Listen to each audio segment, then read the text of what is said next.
Hello guys, this is Family Man. Welcome to my channel. This tutorial is on how you can use VLC media player to convert your file to any size or to any format. Okay, if you have the application in your gadget, look at how the interface look like. But if you don't have it, you can go to Google, type VLC media player. The first link that appears, click on it. It will bring you to the download page. You can also look at my video description below to get the website. Okay, let's go.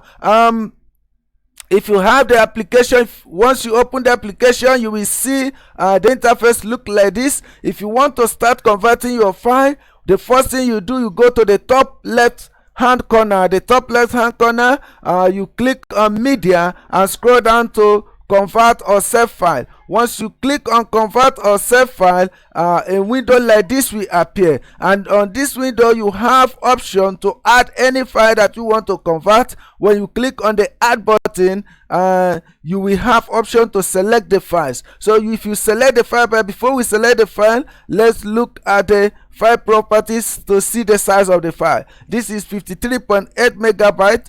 So when you select the file, you click on open, and once you click on open, you click on convert / save file, and here you still have options to select the file format you want. We have mp3, mp4. Let's assume you select mp4. Then you select the destination file. The destination file is where you want the converted files to be. Let's select desktop.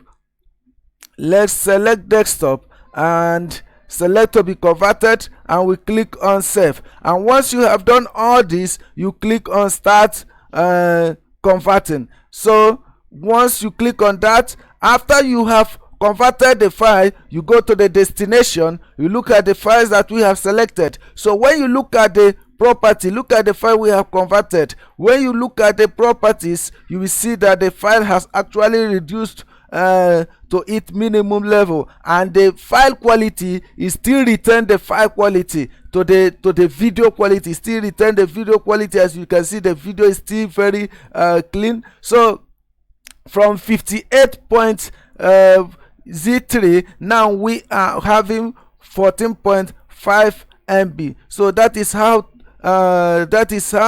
VLC media player works. Thanks for watching. Please don't forget to hit the like button and subscribe if you are in